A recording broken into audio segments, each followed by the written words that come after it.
You know, we always keep you abreast of live events, and this is happening in Chicago right now. On your screen is Superintendent Eddie Johnson with Chicago Police talking about the dramatic 180-degree turn in the Jussie Smollett case. Chicago Police charging the actor for allegedly faking a racist and homophobic attack on himself. We'll listen to the details live on CBC News Network. Victim, they do harm to every who's in need of support by police and investigators, as well as the citizens of this city. Chicago hosts one of the largest, and we're proud of that as a police department and also as a city. We do not, nor will we ever tolerate hate in our city, whether that hate is based on an individual's sexual orientation, race, or anything else. So I'm offended by what's happened, and I'm also angry. I love the city of Chicago and the Chicago Police Department, warts and all. But this publicity stunt was a scar that Chicago didn't earn and certainly didn't deserve. To make things worse, the accusations within this phony attack received national attention for weeks. Celebrities, news commentators, and even presidential candidates weighed in on something that was choreographed by an actor. First, Smollett attempted to gain attention by sending a false letter that relied on racial, homophobic, and political language. When that didn't work, Smollett paid $3,500 to stage this attack and drag Chicago's reputation through the mud in the process. And why? This stunt was orchestrated by Smollett because he was dissatisfied with his salary. So he concocted a story about being attacked. Now, our city has problems. We know that. We have problems that have affected people from all walks of life, and we know that. But to put the national spotlight on Chicago for something that is both egregious and untrue is simply shameful. I'm also concerned about what this means moving forward for hate crimes. Now, of course, the Chicago Police Department will continue to investigate all reports of these types of incidents with the same amount of vigor that we did with this one. But my concern is that hate crimes will now publicly be met with a level of skepticism that previously didn't happen. That said, Smollett was treated as a victim throughout this investigation until we received evidence that led detectives in another direction. I couldn't be more proud of the unrelenting detective work that went into this investigation, and I couldn't be more proud of every investigator that played a part in it. The detective work that we saw in this case is indicative of the work that our detectives do every day in this city. This case in particular involved hours of video evidence, which when combined with old-fashioned police work, uncovered the truth. These detectives deserve all the credit in the world for carefully analyzing the leads and the evidence for weeks before coming to their conclusion. I'd also like to thank the FBI for their help in this investigation. The FBI's partnership with CPD has been pivotal in this particular case. I only hope that the truth about what happened receives the same amount of attention that the hoax did. I'll continue to pray for this troubled young man who resorted to both drastic and illegal tactics to gain attention. I'll also continue to pray for our city, asking that we can move forward from this and begin to heal.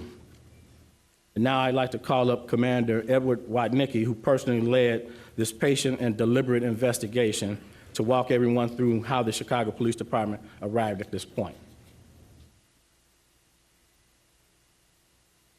Good morning, everyone. My name is Edward Watnicki. I'm the commander of the Area Central Detective Division. I'm here to answer questions. Okay, the boss just corrected me. Please forgive me. I'm supposed to go through the timeline of our investigation. It's okay. So here's where we are. As you all know, on the early morning of February 29th at 2 o'clock in the morning, Jussie Smollett reported that he was the victim of a hate crime. Detectives responded to the incident and interviewed him eventually at Northwestern Hospital, where he reported to us that the two offenders yelled racial and homophobic and political statements at him and beat him, put a noose around his neck, and threw bleach on him, and then fled from the area. We learned at the time that Jussie was not hurt, other than scratches on his face, maybe some bruising, but no broken ribs or serious injuries. So we started a full-scale investigation into this hate crime, a very serious crime anywhere. We quickly found two persons of interest on video that we believed were the likely offenders in this case. We initially put out a seeking to identify, and we got this out in a community alert. We then started searching the area for video cameras and witnesses that could help us with our investigation. During that time frame, we interviewed over 100 individuals in a canvass of the area and a follow-up canvass as our investigation expanded. We located approximately 35 of our Chicago Police pod cameras in the area and in the areas that we determined these two persons of interest fled. We additionally found over 20 private sector cameras, and I got to say that was super useful in this investigation. The city came together to investigate and help the police with this crime. It was because of these pod cameras, our investment into technology in the city of Chicago, and the great assistance from the community in giving us those other cameras that led us to a really solid timeline of where our two persons of interest went. So in short, we were able to track them initially forward. So after the crime, we were able to see that they fled in a particular direction and eventually got into a cab. Our investigators located that cab, interviewed the cab driver, got some video out of that cab, followed that cab using all of these surveillance cameras that are located throughout the city, the pod cameras, to an area up on the north side where they abruptly stopped the cab, got out, and walked on foot. Again, the community came together to provide us with security footage from their private cameras. So at that point, we then started tracking these two persons of interest backwards to where they came from. So we followed them walking around and eventually back to where they had gotten out of a cab. So that was another individual that we had to interview and another individual where we sought video. We continued to track that cab back to the point where the cab was tracked down by our two persons of interest in a rideshare car. We then followed up on the rideshare, and that was the lead that we needed in order to identify the two persons of interest. At that point, we had a real good timeline of where these two people went.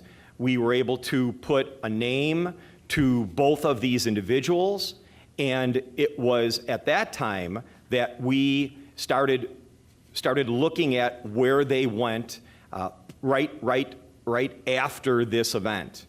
We tracked them to going to O'Hare Airport and jumping on a flight to Nigeria. Our investigation led us to determine that they had purchased a round-trip ticket with them returning to Chicago on the 13th, so approximately 2 weeks after the incident. So that gave us a couple of weeks to try to continue to to follow up on any investigative lead, any investigative lead that would help us try to determine what happened in this incident. So while we were waiting for them to return, we executed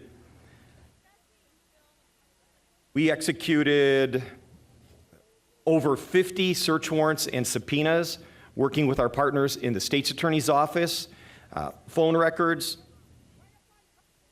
social media records, and records on individuals to help us illuminate the likely facts that occurred in this event. So moving forward to the 13th, we had a team in place working with the FBI, Customs, and our partners out at the airport. Airport police helped us tremendously. And we were able to locate and identify these two individuals, these two persons of interest, when they entered back into the country at Customs. We took them into custody. We read them their rights, and they both initially asked for an attorney. They were brought to Area Central Detective Headquarters so that we could process them. And it was at that time that their attorney showed up. I think you've all seen her on the news the last couple of days. She came to us, and after speaking with these two people of interest, she said that something smelled fishy. She did not think that they were the offenders as were reported.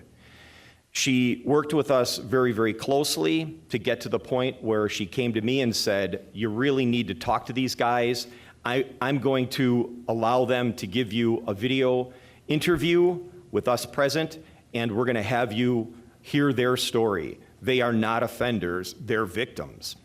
It was at that time that this investigation started to spin in a completely new direction.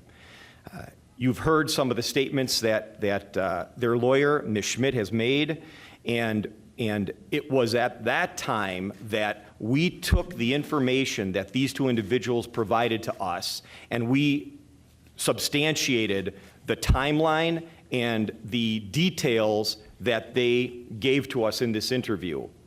We were able to substantiate those things.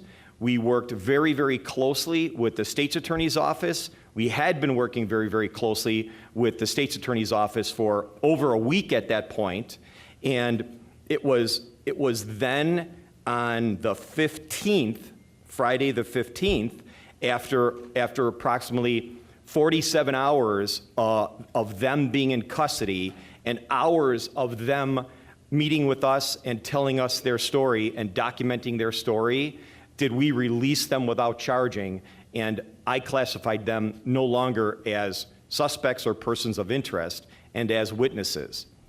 So as is typical with any investigation, one would typically lock these witnesses into a grand jury statement. Monday was a holiday, the 18th. Tuesday was the first day that we could attempt to do that. So we scheduled a appointment with the grand jury, working again very closely with the state's attorney's office in this. And as you know, at the last minute, Jussie's lawyers called and said that they had evidence to postpone the grand jury that they wanted to provide to us. It was at that time that they called us, and I met with them, with a team of our detectives, and essentially they gave us no new information. So I reported that back to the state's attorney's office, and it was at that time that we locked in both of these witnesses to the grand jury.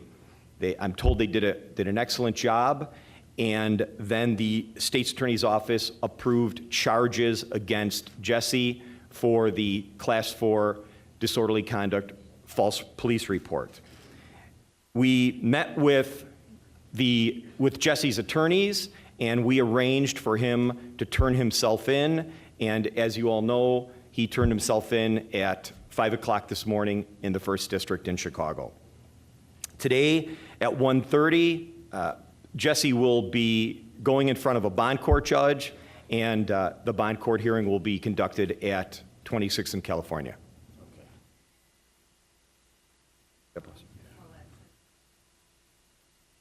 Say again?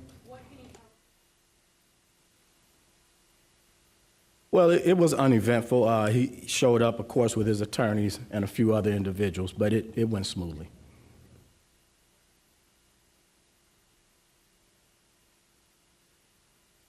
Because that's typically what we do. Once we believe that witnesses are valuable witnesses and credible, then we take them to the grand jury to lock their testimonies in. Superintendent, you made two statements here that I think most of them.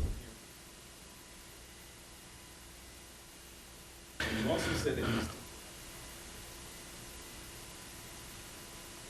Yes. Well, a number of individuals. You know, we serve subpoenas and warrants, of course, on Mr. Smollett, his manager for phone records, the two people of interest that we had. And so we still have quite a few search warrants and subpoenas out there that we're waiting to come back. You talked about the detective.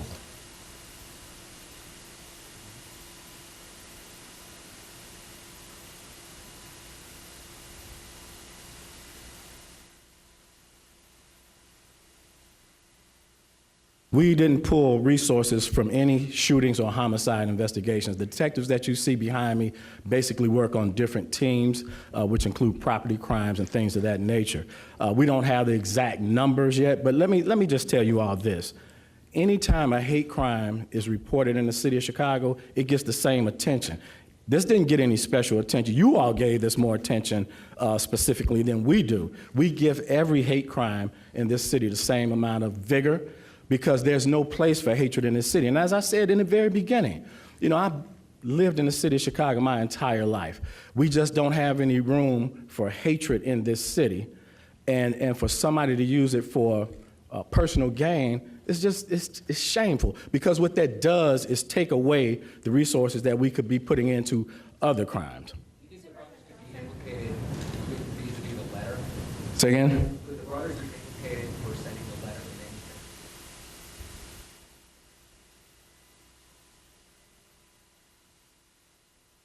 That's the FBI's investigation, so CPD doesn't comment on the FBI's investigation.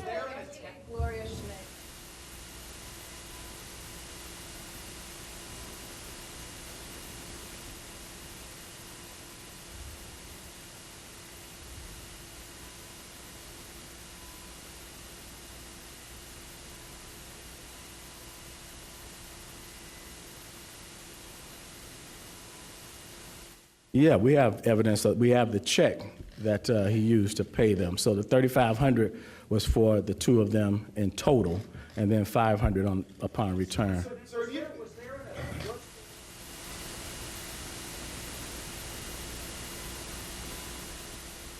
No, it took place right there. So of course it was staged. The brothers had on gloves during the staged attack, where they punched him a little bit, but as far as we can tell, the scratches and bruising that you saw on his face was most likely self-inflicted.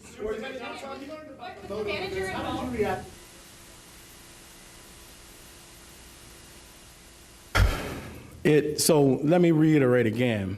You know, you all heard me say consistently that we were treating Mr. Smollett like a victim, and we did. We might have had some peculiarities with the case, as we do with most cases.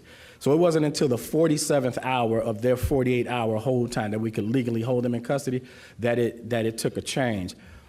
So we gave him the benefit of the doubt up until that 47th hour. But when we discovered the actual motive, quite frankly, it pissed everybody off, you know, because we have to invest valuable resources. A lot of what I want you all to really understand is when you all put things out there into the universe that's not actual facts, then it causes us to have to chase all that stuff down. Those are resources and time spent that we'll never get back, that we could utilize for another investigation. And let me be clear about something. The shootings and homicides in this city were not impacted at all by this particular investigation. And again, we give the same amount of resources to every hate crime that's reported in this city. Was the attack purposely done out of camera? I think that they knew where that one camera was, but unfortunately it didn't capture the event. So I believe that Mr. Smollett wanted it on camera, but unfortunately that particular camera wasn't pointing in that direction. You said that search warrants were We are listening live here to Superintendent Eddie Johnson with Chicago Police, and this is a story, of course, across Canada, across the United States. If you watch that show Empire, you know the name Jussie Smollett. Even if you don't, you've certainly heard it in the news. This is a man who, in 1 month, went from being a victim that everybody sympathized with, victim of a hate crime, to now being charged with falsifying that very hate crime. He went from being, police allege that he made it all up, fabricated a story that two men attacked him earlier this month, hurled racial and homophobic slurs at him, and left him with a noose tied around his neck. As I say, that was a month ago. In those few days or few weeks, police have now said Jussie Smollett made it all up. He was in court, or he will be in court today. He went to police this morning and gave himself up, so he is charged with falsifying this story. We'll certainly be seeing what happens out of court. But there were lots of words police used there in Chicago to describe this case, and Megan Roberts has been listening to that news conference and the questions from reporters. The Superintendent, Eddie Johnson, had some particularly harsh words. Absolutely. He said that Smollett took advantage of pain and anger in the city to do what he said, what he called a publicity stunt. He called it shameful. He called it egregious. He called it untrue what happened. It was extremely strong language that we're hearing from the police to describe what they say was a false attack. It's what they say was not, in fact, a hate crime. They said Smollett paid $3,500 to have this happen to him as a publicity stunt. And now police are saying that they are concerned because they're worried that people who come forward with hate crimes might be met with skepticism. They're worried about other potential victims of other hate crimes because this case, because Smollett is an actor on a very well-known show, it received a lot of attention. We were talking about it. Lots of people were talking about this, which police noted. And so now they're worried that other people might not be believed if they come forward with the same kind of accusations, and that this kind of language, this kind of stunt, as they call it, makes the whole situation worse because things are tense in the United States. They are tense in Chicago. One of the things the superintendent also said is that he paid, Jussie Smollett, their police say, paid $3,500 to stage this attack. Let's talk about money, because there were a lot of man hours, police investigation, a lot of interviews that were done, video that was secured from private residents as well, so police could pursue the two attackers they thought they were looking for.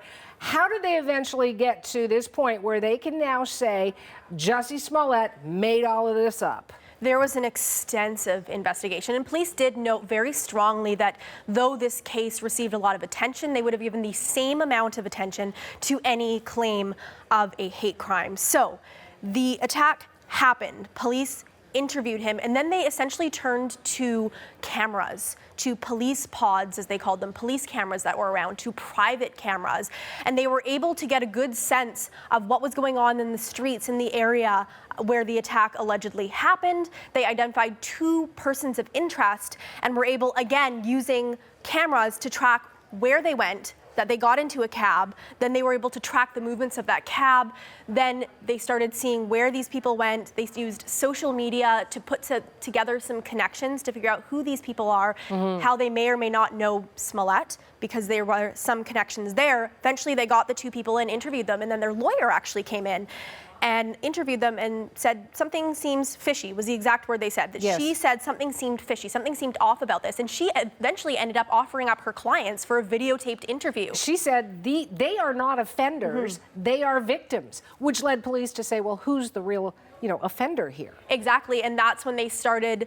That's when the investigation took a huge turn, as they said, and they started looking at Smollett himself. Eventually, they said finding that check for $3,500 that he paid to these two individuals to perpetrate this alleged attack. So it represents a massive amount of police work, a massive amount of man hours. It got a lot of publicity, which police allege is exactly what Smollett wanted.